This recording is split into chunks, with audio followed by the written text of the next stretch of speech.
Amigas y amigos, de nuevo seguimos con esta reflexión del hilo conductor de la Biblia. El domingo pasado vimos cómo el reinado de David y Salomón parece el cumplimiento de las promesas para esa expectativa que tenía el mundo judío. La tierra prometida convertida en reino, de Dan hasta Beersheba, de norte a sur, ¿no? La descendencia convertida en ciudadanos de un gran reino, ¿no? El gran rey David y después Salomón, que se codeaba con los reyes vecinos, Salomón con la reina de Saba, y finalmente el templo de Jerusalén como el lugar de la alianza visible, el gran templo de Jerusalén. Parecía todo cumplido, y entonces vienen los abusos de poder, el sentarse en el propio poder, que marca la caída de David, con el abuso con Betsabé y después con el censo que quiere exhibir el poder militar que tiene. Salomón, los abusos de todo tipo, de las 700 mujeres y 300 concubinas, más todo el tema vinculado a abusos de poder. Y viene el cisma después de la muerte de Salomón, se rompe el reino en dos, quedan dos tierras, Israel al norte, Judá al sur, con dos descendencias, israelitas al norte, judíos al sur, con dos reyes, dos tipos de monarquía, los reyes de Israel al norte y los de Judá al sur, y dos templos, Samaria al norte, Gerizim, y Jerusalén al sur. Y eso es el inicio de un desastre mayor, cuando invaden los asirios y el 722 destruyen el reino del norte y llevan deportados a Nínive, la capital asiria, a los israelitas. Y queda solo el reino de Judá en el sur, ¿no? Y ahí queda a la mitad todo. Hasta que una vez es destruido Nínive por parte de los babilonios, el 612, con Nabucodonosor, entonces Nabucodonosor emprende una campaña y destruye el reino de Judá, el 593 hasta el 587, y quedan, entonces son deportados a Babilonia los que sobrevivieron judíos, quedando sin tierra, extranjeros en tierra extranjera, sin descendencia, el resto de Judá, los que quedaron, sin descendiente mesiánico, el último rey de Israel o de Judá en las mazmorras babilónicas, y sin templo de Jerusalén, sin el símbolo de la alianza. Y ahí viene el problema. ¿Qué ha ocurrido? En esa situación se produce una doble interpretación del tema. Por un lado, nace grupos fieles judíos, nacen lo que llamamos los rabinos, el rabinato, ¿ya? Y las sinagogas en Babilonia, entre los deportados judíos babilónicos, nace el rabinato, o maestros de la Torá, de la ley, diciendo que esto que ha ocurrido no es que Dios se haya arrepentido de lo que parecía que había cumplido, sino que hemos fallado nosotros. Y hemos fallado porque nos apartamos del cumplimiento irrestricto de la Torá, de las leyes. Y viene todo el acento puesto en la religión de la ley, propia de la interpretación rabínica, ¿no? Con todos los comentarios rabínicos, halakot, ¿no?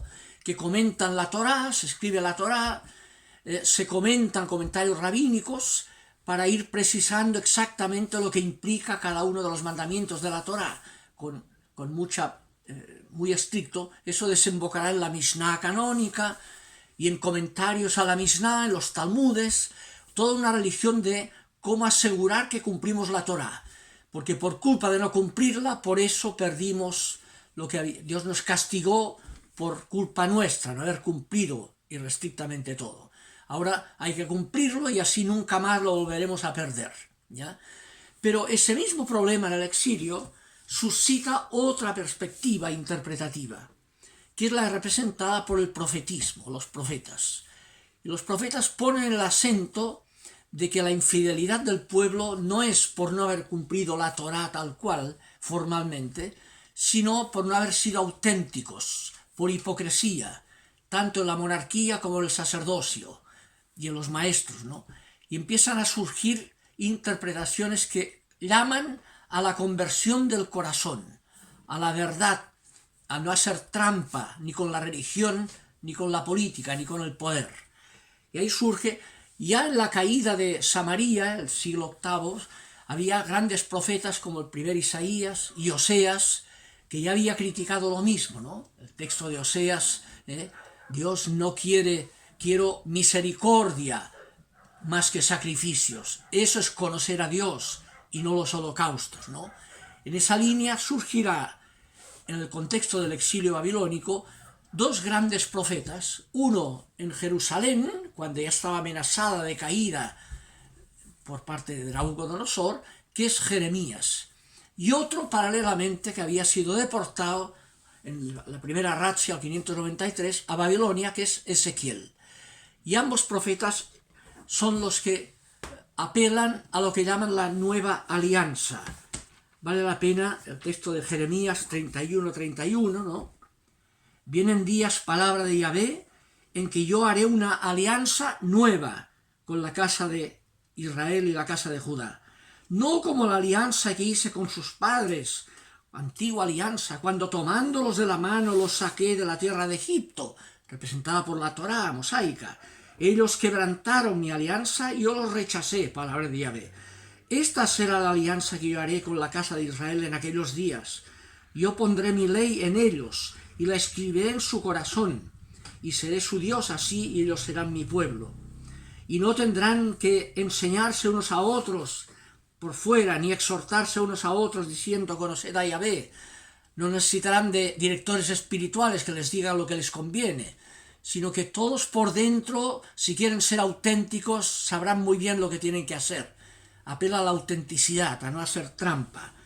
Paralelamente, en el exilio está el tema de Ezequiel, la nueva alianza en Ezequiel, capítulo 36, dice, os daré un corazón nuevo y pondré en vosotros un espíritu nuevo. Os arrancaré ese corazón de piedra y os daré un corazón de carne. Pondré dentro de vosotros mi espíritu y os haréis por mis mandamientos y observar mis preceptos y ponerlos por obra. Y así seréis mi pueblo y yo seré vuestro Dios. Es la fórmula de la alianza, ¿no? Autenticidad del corazón. Entonces, esa es la doble perspectiva interpretativa que provoca el derrumbe del exilio babilónico. Viene el año 539, la invasión de los persas, Ciro, que derroca el imperio babilónico, y Ciro libera a los deportados judíos para que puedan devolverse a su tierra. Y vuelven esas dos interpretaciones a la tierra. Ahí hay textos como el de Esdras y Nehemías del retorno de los judíos, en que acentúa la interpretación oficial. A la vuelta vuelven a tener la tierra prometida por Dios. La tierra está mal traer, pero ya están en la tierra prometida de nuevo. Vuelven a ser la descendencia prometida. Y el acento está puesto en la circuncisión. Separar matrimonios mixtos, que solo haya circuncisos, que sea el símbolo de que somos la descendencia de Abraham, ¿no? Y el templo de Jerusalén, va a reconstruir el templo. Tienen la tierra ya retomada, son la descendencia circuncisa, los hijos de Abraham, y tienen el templo en lugar de la alianza. Falta el rey, el descendiente mesiánico.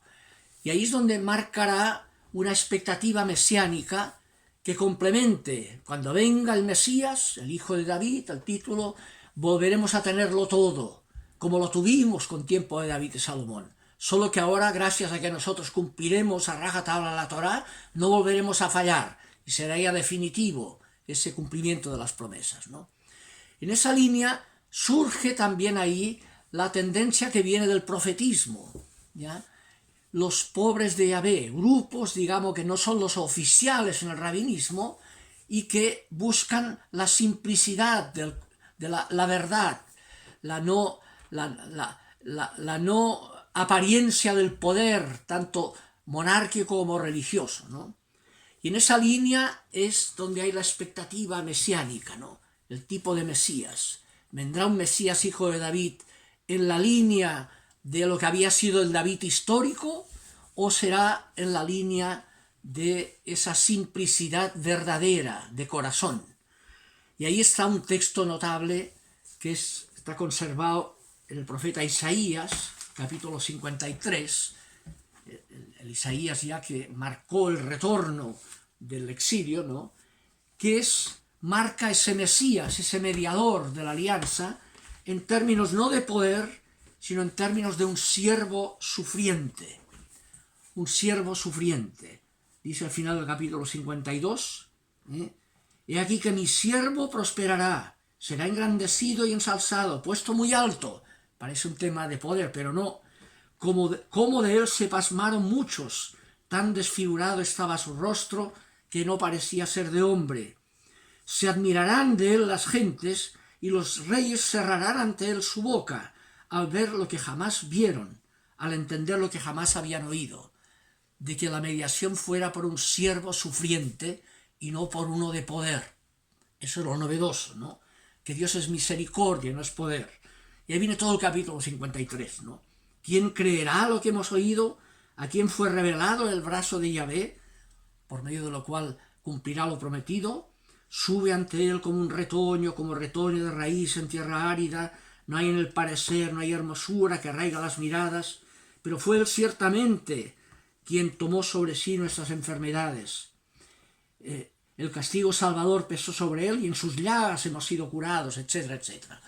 Y viene una mediación que es por medio de la misericordia que se entrega, no del poder que arrasa y vence. Y ese será el enfrentamiento que marcará el significado del mesianismo, la expectativa mesiánica. ¿Es un ungido al estilo del David poderoso de Salomón, por cuyo abuso de poder se perdió todo? ¿O es un mediador que marcará la transformación del corazón en la línea no del poder, sino de la misericordia?